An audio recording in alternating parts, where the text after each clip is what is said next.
guys, welcome back to Sketch School of Art and Creativity. I hope that all of you are doing well. आज की video एक बहुत important video है for all the students who are preparing for JEE ARC 2026 examination. सबको पता है कि JEE ARC का फर्स्ट अटेम्प्ट जनवरी में है एंड गाइज जब तक तुम लोग एक प्रॉपर स्केड्यूल नहीं बनाओगे तो कहाँ से होगा भाई एग्जाम क्रैक। क्योंकि सबकी ये आदत होती है कि यार चलो कल से करते हैं, चलो परसों से करते हैं, चलो एक महीने बाद से करते हैं, ओ भाई दिसंबर आ गया, अरे जनवरी आ गया, लास्ट 15 दिन रह गए, अब 15 दिन में तो क्या ही होगा, राइट। तो ये बिल्कुल भी नहीं करना। कोई भी चीज़ तुमको अगर लाइफ में मिलेगी ना तो ये जो वर्ड है ना ये बहुत इंपॉर्टेंट है, कंसिस्टेंसी। अगर आप कंसिस्टेंटली प्रिपेयर नहीं करोगे कोई भी चीज़, ठीक है, तुमको बॉडी बनानी है, जिम जाना है, डाइट करना है, एक दिन डाइट करके बॉडी नहीं बनती भाई। एक दिन सैलेड खा लोगे तो पतले नहीं हो जाओगे, या फिर एक दिन जिम चले जाओगे तो नहीं पतले हो जाते हैं या बॉडी नहीं बन जाती है, राइट। तो उसके लिए तुम्हें महीनों तक दिन तक डाइट करनी पड़ेगी। सेम पढ़ाई में भी है, सेम बिजनेस में भी है। कुछ भी तुम्हें बिजनेस करना है, कुछ भी तुम्हें लाइफ में करना है, धीरे धीरे करके हर दिन मेहनत करनी पड़ती है और तब जाके कहीं ना कहीं तुम्हें उसका रिजल्ट मिलता है काफ़ी टाइम बाद। So consistency and dedication is very important if you really want to crack the examination. सबसे बड़ा पॉइंट है ये, ठीक है। तो बात करेंगे, ठीक है, कंसिस्टेंटली प्रिपेयर करना है, समझ गए, चलो यार मोटिवेशन आ जाएगा, करते हैं शुरू, ठीक है। लेकिन गलत ट्रैक पे नहीं जाना है। अगर मान लो कि किसी का गोल है वेट बढ़ाना और वो ऐसा खाना खा रहा है जिससे उसका वेट कम हो जाएगा, तो ऑब्वियसली उसका जो रिजल्ट है वो कितनी भी मेहनत करे नहीं आने वाला है। या फिर किसी का अगर गोल है वेट कम करना लेकिन वो खाना ऐसा खा रहा है जिससे उसका वेट बढ़ता जा रहा है, तो वो कुछ भी कर ले उसका वेट कम नहीं होने वाला है। इसीलिए सही तरीके से प्रिपेयर करना इज़ इक्वली इम्पॉर्टेंट। सिर्फ मेहनत कर रहे हो, ड्राइंग प्रिपेयर कर रहे हो, लेकिन देख के कहीं से प्रिपेयर कर रहे हो, है ना, देख के कोई फोटो निकाल रहे हो गूगल से, उसको कॉपी कर रहे हो, या फिर यूट्यूब पे कोई वीडियो देख ली तुमने सोल्यूशन, उसको तुम कॉपी कर रहे हो, ऐसे प्रिपेयर करोगे तो क्रैक नहीं होने वाला है तुम्हारा एग्जाम। Same for aptitude. बहुत कन्फ्यूजन है सिलेबस में, क्या पढ़ना है, कैसे पढ़ना है, क्या टॉपिक्स पढ़ने हैं, क्या टॉपिक्स इंपॉर्टेंट हैं, कैसे स्ट्रैटेजाइज करें, लोगों को नहीं पता, ठीक है। तुम वो टॉपिक्स करके चले जाओगे जो एग्जाम के लिए इंपॉर्टेंट ही नहीं है, पता चला क्वेश्चन आ रहे हैं और तुम्हें उसमें से कुछ नहीं आ रहा है, ठीक है।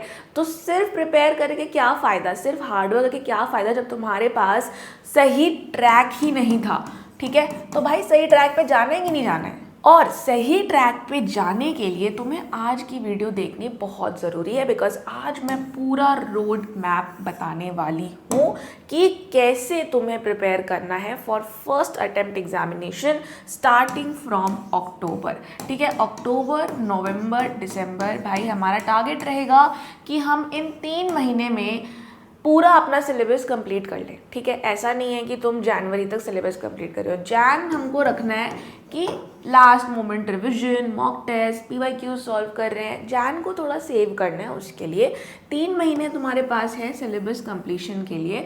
और कैसे कैसे तुम्हें करना है, क्या क्या टॉपिक्स करने हैं, कैसे पढ़ना है, everything I am gonna tell you in today's video.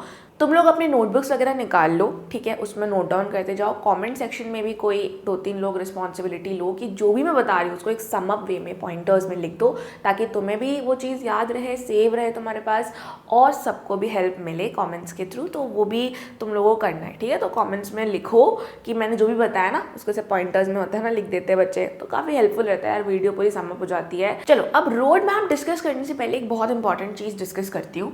Target हमारा है फर्स्ट अटेम्प्ट। गाइस तुम लोग ये मत सोचो, कई लोग सोचते हैं कि यार अभी तो फर्स्ट अटेम्प्ट ही है ना, सेकंड भी तो है अप्रैल वाला, उसमें कर लेंगे क्योंकि अभी तो बोर्ड्स भी है। काफ़ी लोग बोलते हैं मेरे को, मैम अभी तो हमारे बोर्ड्स है ना, उस पर फोकस करना है। यार तुम एक बात बताओ, फर्स्ट अटेम्प्ट के बाद तुम्हारे बोर्ड्स नहीं होंगे क्या? तुम्हारे तो तब बोर्ड्स चल रहे होंगे।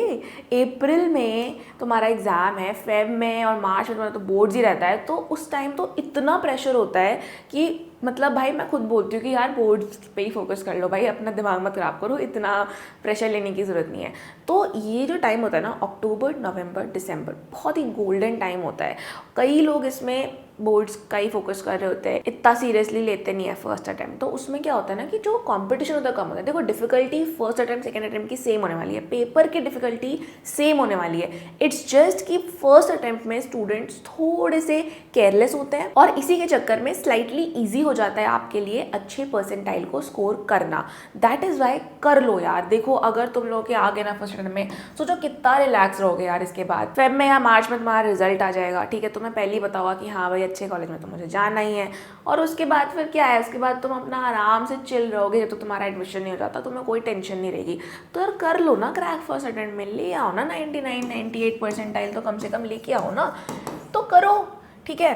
तो एग्जाम में आपके 3 सब्जेक्ट हैं, सभी लोगों को पता है। एक है आपका एप्टीट्यूड, ठीक है, एक है आपका ड्राइंग और एक है आपका मैथ्स। अब यार कई स्टूडेंट्स का ये भी रहता है कि मैम हम लोग ना ड्राइंग में बहुत अच्छे हैं पर मैथ्स में तो भाई हमारा मतलब हो रखा है, ठीक है, मैथ्स में तो हम नहीं कर पाएंगे, तो शायद हम जे एग्ज़ाम क्रैक नहीं कर सकते। या फिर कई लोग बोलते हैं कि ड्राइंग तो हमने कभी करी ही नहीं, तो फिर हम कैसे एग्ज़ाम क्रैक करेंगे। देखो स्ट्रैटेजी को समझो और उस हिसाब से प्रिपेयर करो। स्ट्रैटेजी क्या है, इतने सालों तक जो मैंने प्रिपेयर करवाया है स्टूडेंट्स को, इतने रिजल्ट्स देखे हैं, तो मुझे एक बात तो समझ में आई है इन जनरल, जो कि बिल्कुल सही है और हर साल ये स्ट्रैटेजी मेरी वर्क करती है, कि एप्टीट्यूड एक नॉन नेगोशिएबल सब्जेक्ट है। आप एप्टीट्यूड को नहीं छोड़ सकते हो, फुल स्टॉप।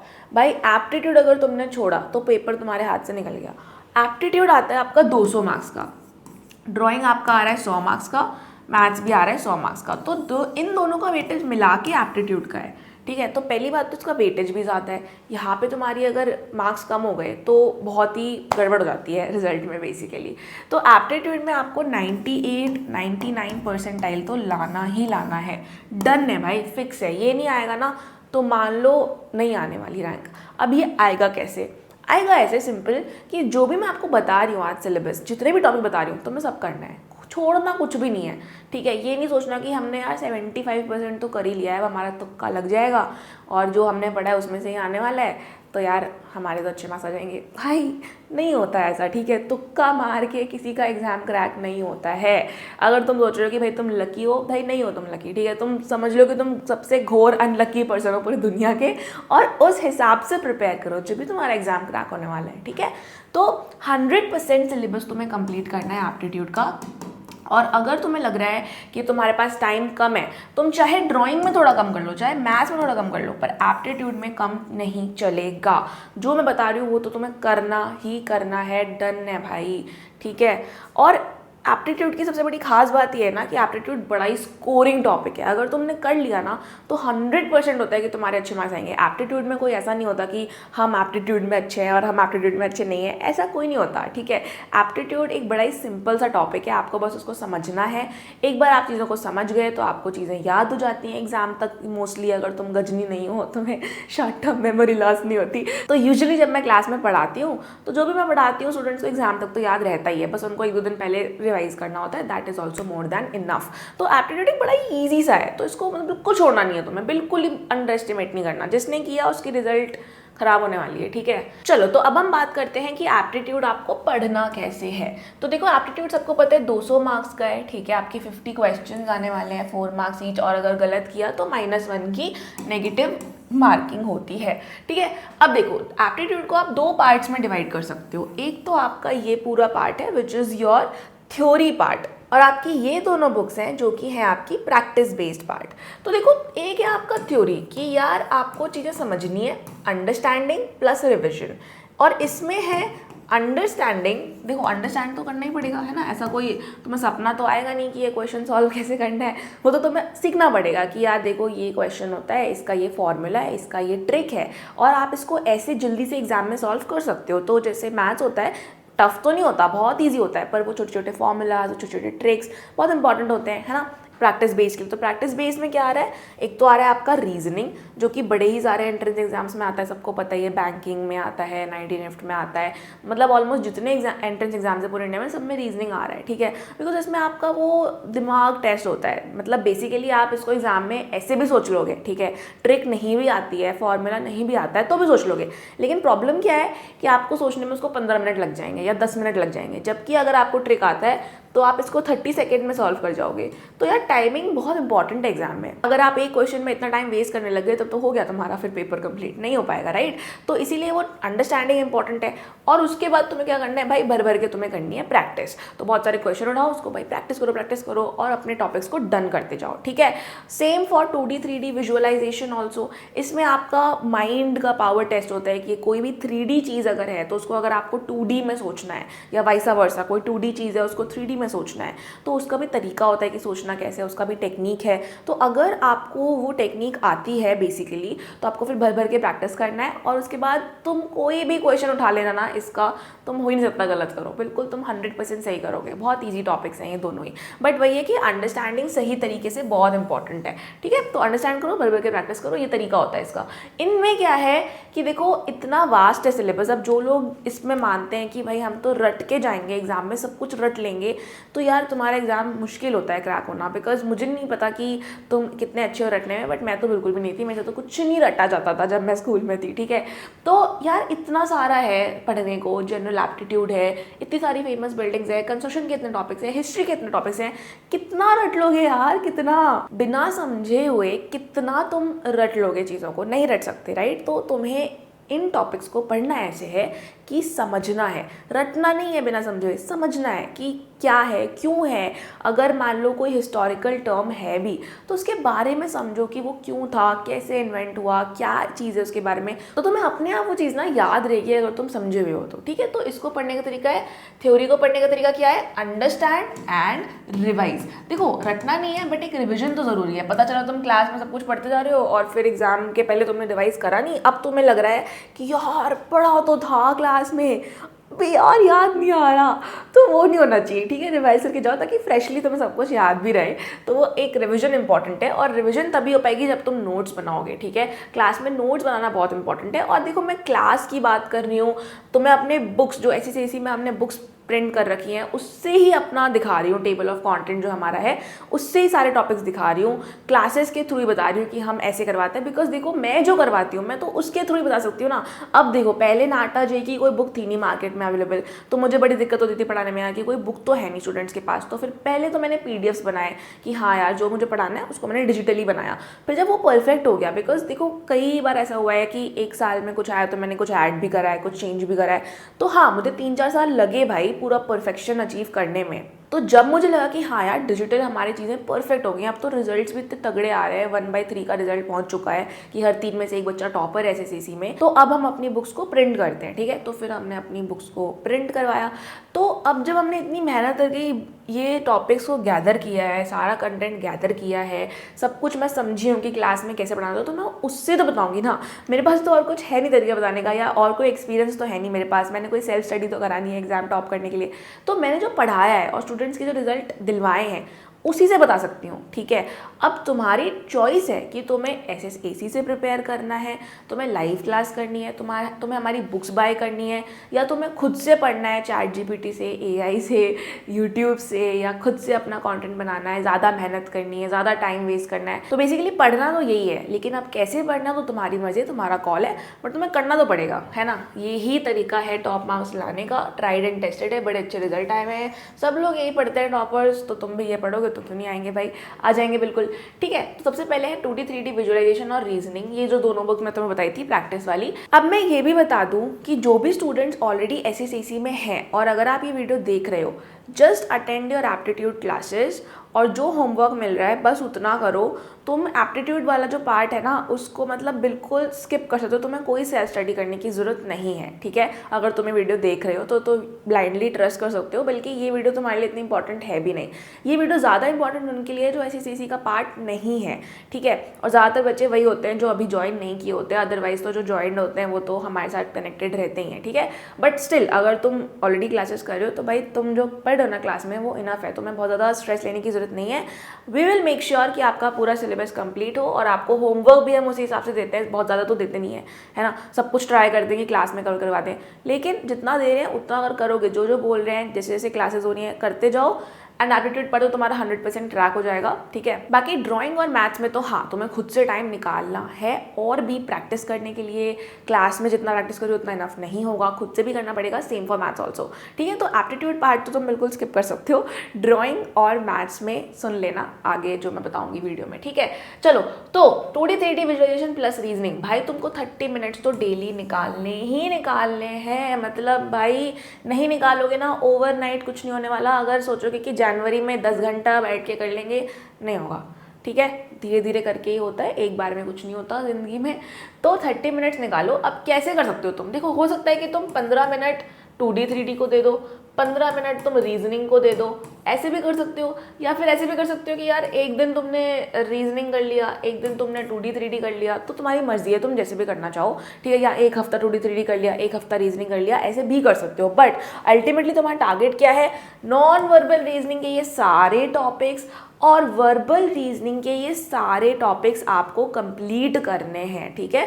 चाहो तो स्क्रीनशॉट ले सकते हो, बट ये सारे टॉपिक्स इंपॉर्टेंट है फॉर जेईई बीआर्क एग्जामिनेशन, और इसी में से क्वेश्चंस आते हैं। वाटर इमेजेस के आ जाते हैं, या फिर क्यूब्स एंड डाइसेस, ठीक है, क्लासिफिकेशन, एनालॉजी, बहुत सारे टॉपिक्स हैं रीजनिंग के, ठीक है। तो वही जैसे मैंने बताया, समझो।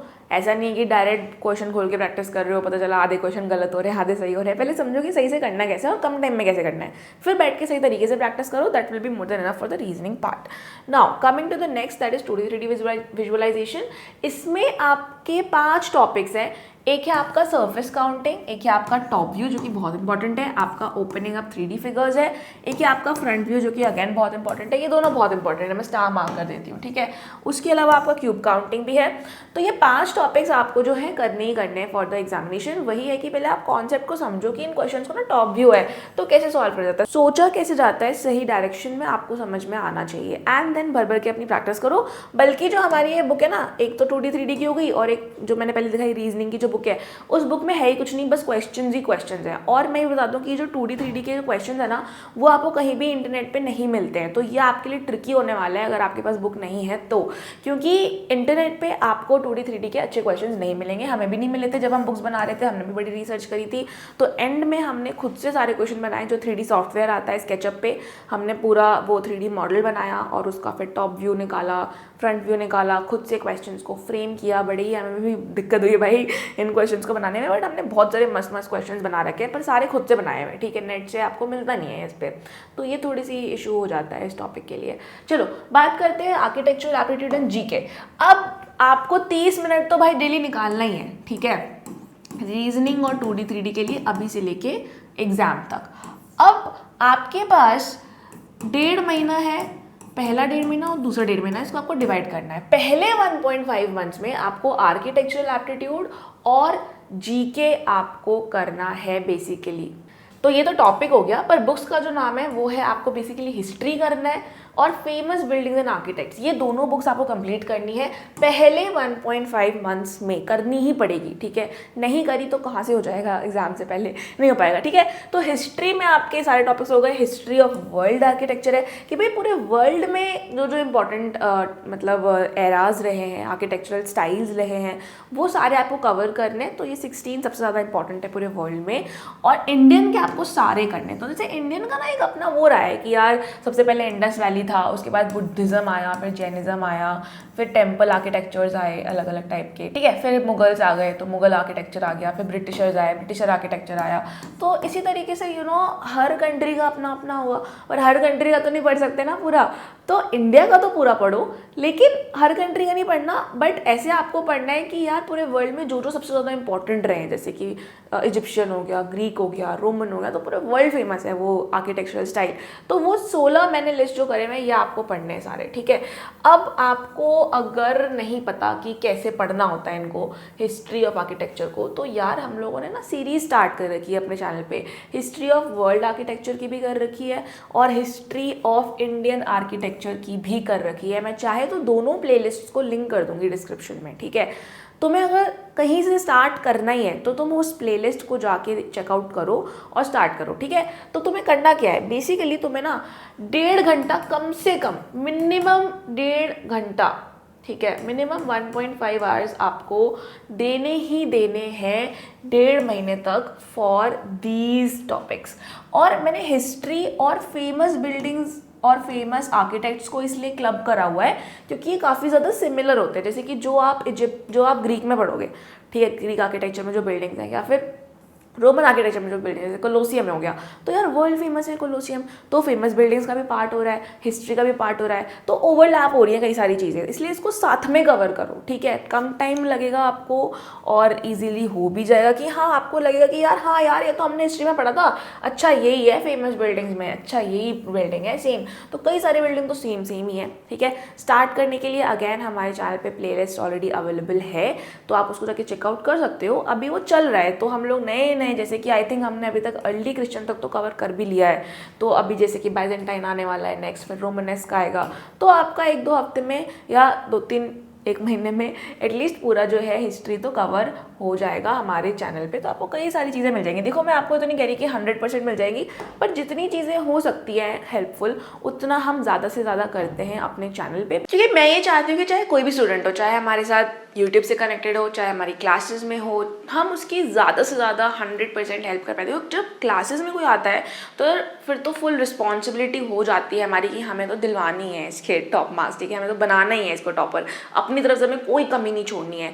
और यूट्यूब पे क्या होता है कि हम लाइव आपसे इंटरेक्ट नहीं कर पाते हैं, तो कई सारी चीज़ें ऐसी हैं ना जो लाइव ही पॉसिबल हो पाती है, पॉसिबल ही नहीं हो पाता है कि मैं यूट्यूब पे आपको बता दूँ सिर्फ आके, ठीक है। तो वो चीज़ें तो डेफिनेटली गैप्स हो जाती है, पर हाँ, ज़्यादा से ज़्यादा हम ट्राई करते हैं कि जो स्टूडेंट्स क्लास नहीं भी आ सकते हैं उनको भी यूट्यूब पे ज़्यादा से ज़्यादा अपने तरफ से फुल ऑन हेल्प करे, ठीक है। तो प्लेलिस्ट को चेकआउट करते रहो, चैनल को सब्सक्राइब अगर अभी तक आपने नहीं किया है तो भाई, नहीं किया तो अब क्या कर सकते हैं, पर जो समझदार है वो तो कर ही लेगा मेरे हिसाब से। इतनी हेल्पफुल वीडियोस मैं बना रही हूँ, चाहे तो और कोई बना भी नहीं रहा यूट्यूब पे, आई गेस, इतनी अच्छी वीडियोस। तो एग्जाम क्रैक करने तो सब्सक्राइब तो तुम्हें करना चाहिए भाई, बाकी तुम्हारी मर्जी है। चलो, समझ गए ना। तो भाई 1.5 घंटा डेली देना है 1.5 मंथ्स तक, मतलब अभी अक्टूबर से स्टार्ट करो, ठीक है, मिड नवंबर तक तुम्हारा कंप्लीट हो जाना चाहिए ये दोनों बुक तुम्हारी भाई, ये सारे टॉपिक्स तुम्हारे हो जाने चाहिए। अब चाहे तुम हमारे यूट्यूब पे वीडियो देख लो एक बार में, या खुद से कंटेंट बनाओ, खुद से लिखो, या कोई तरीके से पढ़ो, मुझे नहीं पता, पर पढ़ना तो है ये सारे टॉपिक तुम्हें, ठीक है। अब वीडियो देखोगे तो क्या है कि तुम्हारा एक वीडियो मान लो 40 मिनट का है या 30 मिनट का है, तुम्हारा 30-40 मिनट में एक टॉपिक कंप्लीट हो जाएगा। तो तुम एक दिन में चाहे तो 3 टॉपिक्स आराम से कर सकते हो अगर तुम हमारी वीडियो से कर रहे हो। सेम अगर तुम क्लासेस में आ रहे हो तो क्लासेस में भी ऐसी होता है कि इतनी फटाफट हो जाता है सारा कुछ कंप्लीट, है ना। मतलब क्लास में तो मैंने बोल ही दिया कि जो क्लास में उनको तो फिर जरूरत ही नहीं है सेल्फ स्टडी करने की कुछ भी, ठीक है। ये उन स्टूडेंट्स के लिए ही है जो हमारे साथ क्लासेस में नहीं है बेसिकली। अब नेक्स्ट 1.5 मंथ्स में, मतलब मिड नवंबर से दिसंबर में, आप लोगों को करना है ये दोनों बुक्स करनी है बेसिकली, जिसको बिल्डिंग कंस्ट्रक्शन मटेरियल BCM, और आपको करना है जनरल एप्टीट्यूड की बुक। ये दोनों बुक्स आपको कंप्लीट करनी है till December, mid November to December, ठीक है। अब यहाँ पे आप देख सकते हो ये आपका पूरा टेबल ऑफ कंटेंट है, ये जनरल एप्टीट्यूड बुक का है और ये BCM का है, ठीक है। तो आप देख लो components of building, types of structure. अब देखो, ये खुद से पढ़ना बहुत ट्रिकी है, क्योंकि जैसे मैं पढ़ाती हूँ, जैसे हम पढ़ाते हैं SSAC में, तो इट्स वेरी डिफरेंट। हम लोगों को पता है कि यार ये सारी चीज़ें हैं जो कि आर्किटेक्चर में आप पढ़ते हो, बट उतना तो ज़रूरी नहीं होता है, तो हम उसको पूरा कट शॉर्ट करके और पूरा बेसिक से पढ़ाते हैं। ये नहीं कि बहुत ही टफ कर रहे हैं, बिकॉज अगर आप कोई भी BCM की बुक बाय कर लोगे ना, तो आपको उसमें से एक पेज, एक लाइन भी समझ में नहीं आने वाला है। इट्स सो कॉम्प्लेक्स, तो उतना कॉम्प्लेक्स तो आपको पढ़ने की जरूरत भी नहीं है फॉर एग्जामिनेशन, राइट। तो आप कैसे इसको पढ़ने वाले, सबसे ज़्यादा ट्रिकी होने वाला है एप्टीट्यूड की थ्योरी टॉपिक्स में से, क्योंकि यार देखो, इसमें समझने का बहुत ज़्यादा रोल प्ले करेगा। आप रट तो सकते ही नहीं हो, क्योंकि आपको जो चीज़ समझ ही नहीं आई है वो आपको याद भी नहीं रहने वाली फॉर एग्जाम, ठीक है। तो वो आप अपना देखो कि आपको कैसे पढ़ना है। And this is general aptitude, इतना भी टफ नहीं है ये टॉपिक, आप फिर भी इसको पढ़ सकते हो।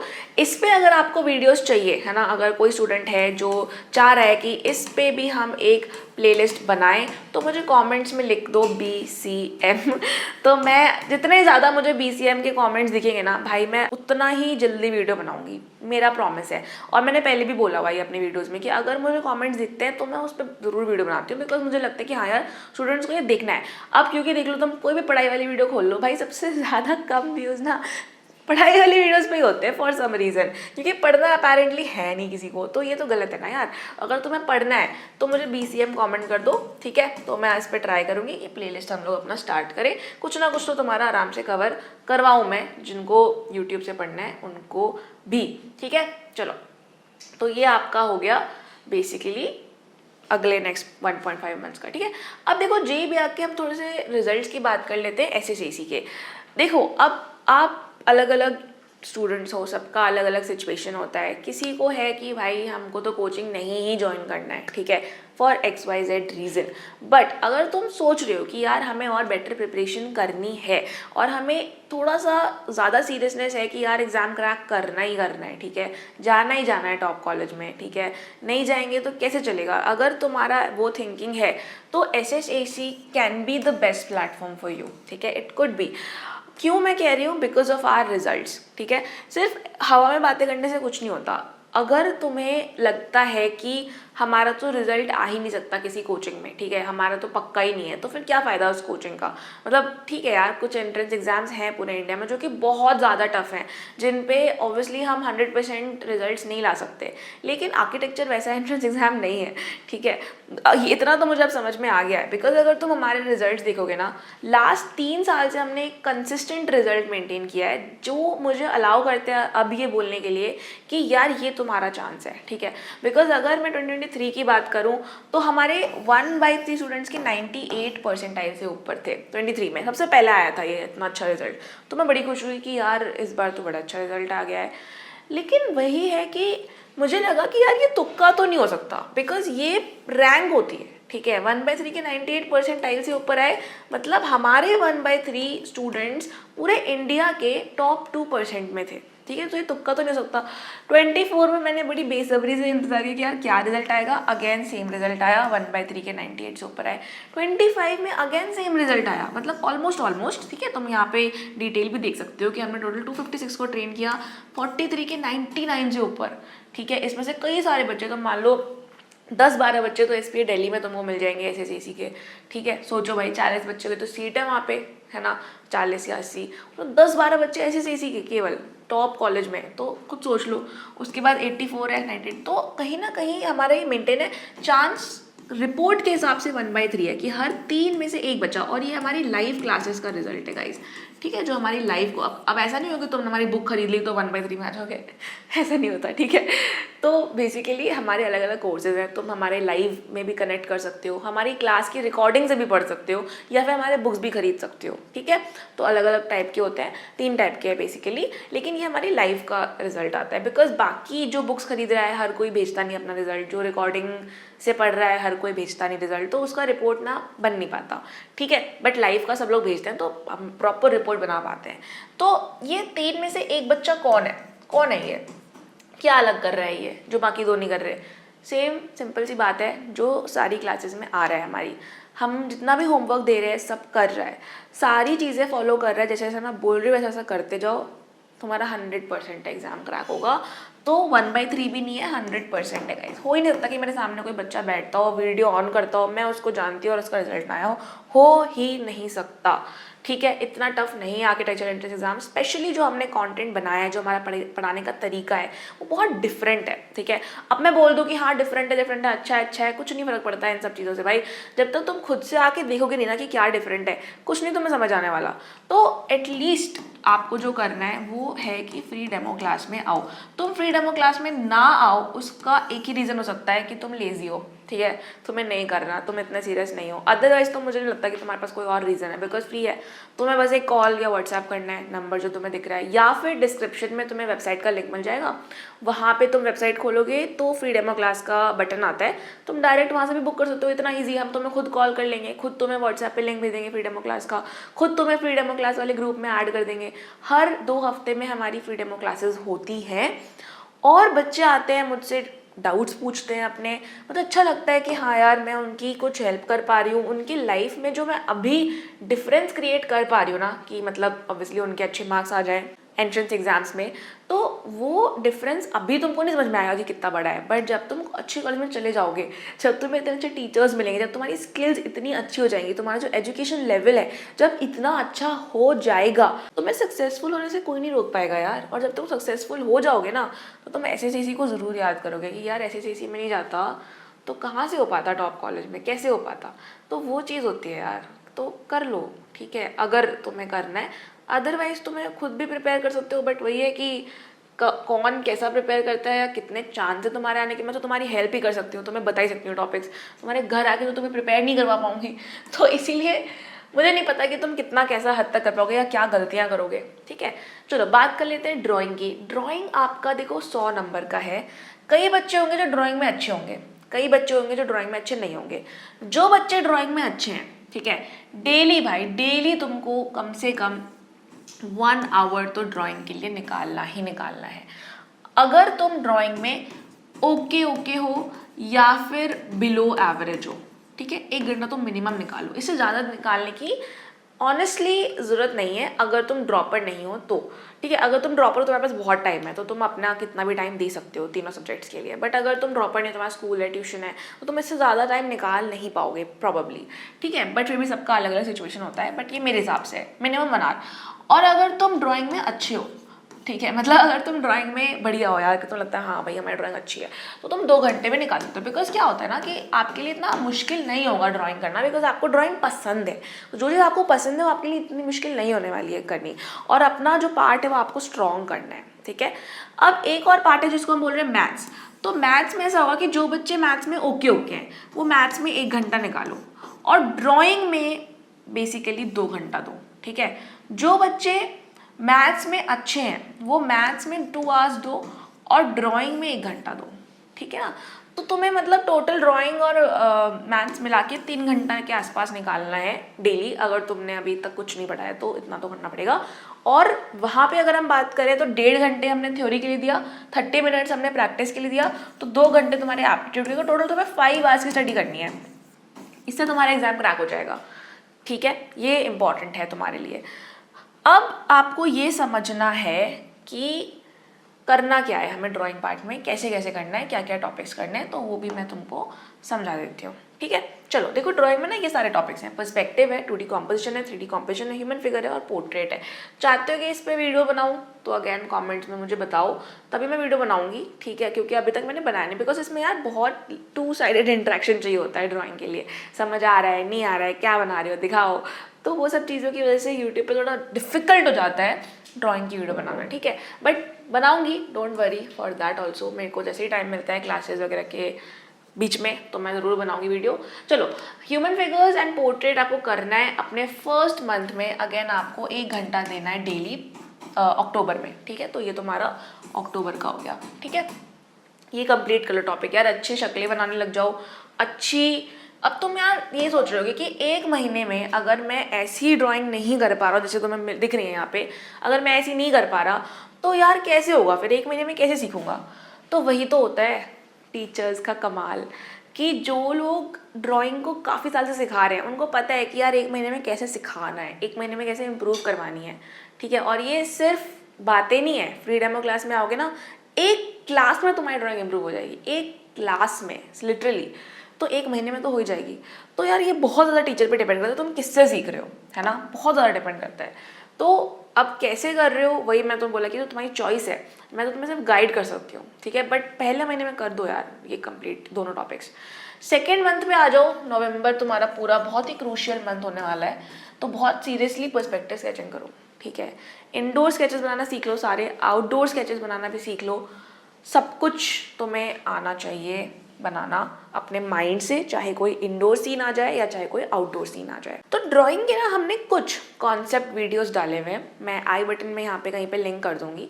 तुम्हें अगर समझ नहीं आ रहा कि तुम ड्राइंग सही तरीके से कर रहे हो या नहीं कर रहे हो, मुश्किल होगा, कॉन्सेप्ट वीडियोस बड़ी है, पर्सपेक्टिव की भी मेरी बड़ी कॉन्सेप्ट वीडियो 1 घंटे की है, ह्यूमन फिगर की भी 1 घंटे की है, पोर्ट्रेट की भी 1 घंटे की है। मैंने 3 वीडियोस अभी तक डाली हुई हैं, 1 ह्यूमन फिगर पे, 1 पर्सपेक्टिव पे और 1 पोर्ट्रेट पे। 3 मैंने डाली हैं, बहुत पहले डाली थी, दोबारा भी बनाऊंगी अभी, पर ये 3 मैंने पहले बना रखी हैं। मुश्किल होगा तुम्हारे लिए देखना, 1 घंटे की बड़ा वीडियो है, तो अगर तुम देख जाओगे ना उस वीडियो को, ट्रस्ट मी तुम्हारा गेम चेंज हो जाएगा, ड्राइंग सीखने का गेम चेंज हो जाएगा, आज के आज हो जाएगा। लेकिन वही है कि कितने लोग देख पाएंगे वो मुझे नहीं पता, और जो देख लेगा वो टॉपर बनने के ऑब्वियसली क्लोज हो जाएगा, ठीक है। तो मैं ड्राइंग कॉन्सेप्ट वीडियोस का प्लेलिस्ट जो है, ड्राइंग कॉन्सेप्ट वीडियोस का प्लेलिस्ट लिंक कर दूंगी डिस्क्रिप्शन में जाओ, जाके देखना इस वीडियो के बाद। और जो मैंने 3 वीडियो बनाई है पहले वो देखना, ठीक है, बिकॉज बाकी टॉपिक्स जो हैं वो नाटा के लिए ज़्यादा इंपॉर्टेंट है, जे के लिए ये 3 ही इंपॉर्टेंट है बेसिकली, ठीक है। चलो अब मैं बात कर लेते हैं 2D 3D कॉम्पोजिशन की। तो ये आपको लास्ट में करना है दिसंबर में, ये ईजी भी होगा। आपने पर्सपेक्टिव में इतना अपना दिमाग ख़राब करा है नवंबर में, तो थोड़ा ईजी पे आ जाओ दिसंबर में। 3D कॉम्पोजिशंस करो और वही है कि अपना 2D कॉम्पोजिशंस को बढ़ के प्रैक्टिस करो। तो कभी 2D कॉम्पोजिशन कर लिया, कभी 3D कॉम्पोजिशन कर लिया, आराम से आपको दिसंबर में इस पे टाइम देना है, ठीक है। तो अब आपका दिसंबर तक जो है सारे टॉपिक्स जो है ऑलमोस्ट डन हो जाएंगे अगर आपने इस तरीके से फॉलो कर लिया। तो मैंने आपको बताया कि अगर आप ड्राइंग में अच्छे हो तो 2 घंटे दो, ठीक है, और थोड़ा करो, क्योंकि आप जिस चीज़ में अच्छे हो अगर उस पर फोकस करोगे ना तो आपकी सही में परसेंटाइल बहुत इंक्रीज होती है, ठीक है। और अगर आप मैथ्स में अच्छे हो तो मैथ्स में ज़्यादा फोकस कर लो, ड्राइंग को डेली 1 घंटा दो, ठीक है। तो जिस चीज़ में अच्छे नहीं हो उसको ओके लेवल पे ले आओ, जिस सब्जेक्ट में तुम इतने अच्छे नहीं हो, जिसमें अच्छे हो उसको फिर टॉप लेवल पे लेके जाओ, तो तुम्हारी परसेंटाइल बढ़िया आ जाएगी। एप्टीट्यूड तो देखो नॉन नेगोशिएबल है, एप्टीट्यूड तो तुम्हें करना है, ठीक है। तो एप्टीट्यूड की तो हम बात ही नहीं कर रहे, बस ड्राइंग और मैथ्स में चॉइस है कि जिसमें ज़्यादा अच्छे हो उसको परफेक्ट करो और जिसमें अच्छे नहीं हो उसको एवरेज लेवल पे लेके जाओ, ठीक है। चलो अगर हम बात कर रहे हैं मैथ्स की, अच्छा एक चीज़ और है कि अगर तुम दोनों में अच्छे नहीं हो, ठीक है, ड्राइंग में भी अच्छे नहीं हो, मैथ्स में भी नहीं अच्छे हो, तो ये फिर ग्लास में पानी भरो और उसमें डूब जाओ। क्या है यार, तुम दोनों में अच्छे नहीं हो, ठीक है, तो किस चीज़ में अच्छे हो तुम, मजाक कर रही हो। लेकिन अगर दोनों में अच्छे नहीं हो तो फिर यार दोनों में मेहनत करनी पड़ेगी, ठीक है। बहुत ही फिर डिफिकल्ट हो जाएगा तुम्हारे लिए कि यार तुम्हारी मैथ्स भी बिल्कुल ही बेकार है, ड्राइंग में बिल्कुल ही बेकार है, तो फिर वही है कि यार फिर टाइम बहुत ज़्यादा देना पड़ेगा तुम्हें, ठीक है। चलो मैथ्स की अगर हम बात करें तो 1 घंटा अगेन तुम्हें मिनिमम डेली निकालना ही है, अगर अच्छे हो तो 2 घंटा भी दे सकते हो, ठीक है।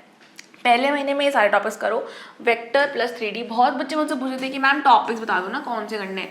देखो ये टॉपिक्स तो तुम्हें करने ही करने हैं, इन टॉपिक्स को नहीं छोड़ के जाना है, इसके अलावा एक्स्ट्रा जितना करना है करो, बट इन टॉपिक्स को तुम्हें करना ही करना है। तो पहले महीने में वेक्टर प्लस 3D करो, straight lines plus conic sections आप करो, ठीक है। सेकेंड मंथ में आप ये टॉपिक्स करो which is statistics, probability, APGP, alright, और ITF, लिमिट्स एंड डेरिवेटिव्स, ठीक है, ये आपको सेकेंड मंथ में करना है। और थर्ड मंथ में आपको करना है integration plus differential equation, binomial theorem plus trigonometry. इतना तो मिनिमम है, ठीक है। इसके अलावा ज़्यादा जितना करना है करो, उसमें कुछ वो नहीं है, बट इतना तो मिनिमम तुम्हें करना है, ठीक है। तो बस लास्ट मंथ में हम आ जाते हैं कि लास्ट मंथ में आपको क्या करना है। तो बेसिकली लास्ट मंथ में ना आपको PYQ सॉल्व करने हैं। देखो ये तो मस्ट है, कहीं ये मत कर देना कि PYQs ना करके जाओ, बिकॉज PYQ से क्वेश्चन अगर रिपीट हुआ वो तुम्हें नहीं आया तो फिर बहुत पिटोगे। तो ये नहीं होना चाहिए, ठीक है। रिविजन पूरा करना है जो पढ़ा है उसको, ये नहीं कि भूल गए एग्जाम से पहले ही, ठीक है, याद ही नहीं आ रहा, शिट यार क्या पढ़ा तो था, ऐसा नहीं होना चाहिए यार, ये बहुत बुरा होता है, ठीक है। एग्जाम से 1 दिन पहले तुम्हें ज़रूर लगेगा कि तुम सब भूल गए हो, लगता है ऐसा, बट ऐसा होता नहीं है। अगर अच्छे से रिवाइज करोगे ना तुम्हें याद आ जाएंगी चीज़ें, ठीक है। टाइम बेस्ड मॉक टेस्ट आपको देने हैं ताकि आपको क्लैरिटी आ जाए कि एग्जाम में आपको कौन सा पार्ट पहले करना है, किस चीज़ में कितना टाइम देना है, क्विक कैसे बनाना है स्केचेस को, क्विक कैसे क्वेश्चंस को सॉल्व करना है। और सब बच्चे ना खुद से अपने माइंड में एक स्ट्रैटेजी बना लेते हैं कि यार ये तरीके से अगर हम एग्जाम करेंगे ना तो हमारा एग्जाम जो है ना बढ़िया जाएगा, और वो मॉक टेस्ट से हो पाता है। तो SSCC में तो हम लोग मतलब बिल्कुल टाइम बेस्ड मॉक टेस्ट देते हैं कि यार टाइमर चल रहा होता है और स्टूडेंट अपना बढ़िया मस्त उसको बिल्कुल एग्जाम की तरह उसको मिल जाता है ना कि यार टाइमर चल रहा है, क्वेश्चन है अलग अलग, मैथ्स का पार्ट आया, एप्टीट्यूड का पार्ट आया, ड्राइंग का पार्ट आया, तो एकदम 10 मान लो हम 10 तो मिनिमम बोलते ही हैं करने, तो 10 बार ही आपने ऑलमोस्ट एग्जाम पहले दे रखा होता है। तो फर्स्ट अटेम्प्ट में जब आप जाते हो देते हो तो कुछ बहुत डिफरेंट नहीं होता है। तो यूजुअली एग्जाम आपका जो है वो बहुत बढ़िया जाता है अगर आपने मॉक टेस्ट जो है वो दिए हुए हैं तो, ठीक है। तो मैंने आपको आज फुल गाइडेंस करी है कि आपको जैसे भी पढ़ना है, जिस भी मर्जी से पढ़ना है, आप कैसे पढ़ सकते हो, क्या टॉपिक्स आपको करने हैं, सब कुछ मैंने आपको बताया है। हमारा यूट्यूब चैनल है ही है फ्री में करने के लिए, और जिन स्टूडेंट्स को अपना एक स्टेप आगे लेके जाना है, 100% श्योर होना है कि हमें टॉपर बनी जाएंगे, एक पूरा 100% गाइडेंस चाहिए, तो फ्री डेमो क्लास में आओ। मैं कभी ये नहीं बोलती कि तुम डायरेक्ट ज्वाइन करो, ठीक है, बिकॉज ये कोई प्रोडक्ट नहीं जो तुम्हें बेच रही हो कि यार तुम खरीद लो हमारा, ये नहीं है यार। हम जो तुम्हें प्रोवाइड कर रहे हो तुम्हारे लिए लाइफ चेंजिंग होने वाला है कि अगर तुम्हारा हो गया कॉलेज में एडमिशन तो तुम्हें पता है तुम कहाँ से कहाँ पहुँच सकते हो, ठीक है, तुम्हारा क्या पोटेंशियल चला जाएगा फिर, ठीक है। आगे जाके तुम अपनी इनकम का 10% मुझे दे देना। जोकिंग, मतलब तो समझ रहे हो मैं क्या बोल रही हूँ। तो इसीलिए मैं हमेशा बोलती हूँ तुम फ्रीडम क्लास में आओ, तुम देखो आगे कि हम पढ़ा क्या रहे हैं, और फिर अगर तुम्हें लगता है कि यार ये मेरी लाइफ का एक टर्निंग पॉइंट हो सकता है, तो ये आपके लिए एक इन्वेस्टमेंट है ना, इन्वेस्टमेंट ही तो कर रहे हो ना, तुम इन्वेस्ट ही तो करने वाले हो, तो तुम्हारी मर्जी है, तुम्हें करना तो करो, नहीं करना तो मत करो, तुम्हारी मर्जी है तुम्हें कहाँ इन्वेस्ट करना है कहाँ नहीं करना। जो लोग करते हैं उनकी किस्मत बदलती है, ठीक है, जो लोग नहीं करते हैं उनकी किस्मत भी बदल सकती है, बट वही है, सबका अपना अपना डिसीजन है, अपना अपना चॉइस है। That is why I always say that success is a choice. Bye everyone, let's meet in the next video.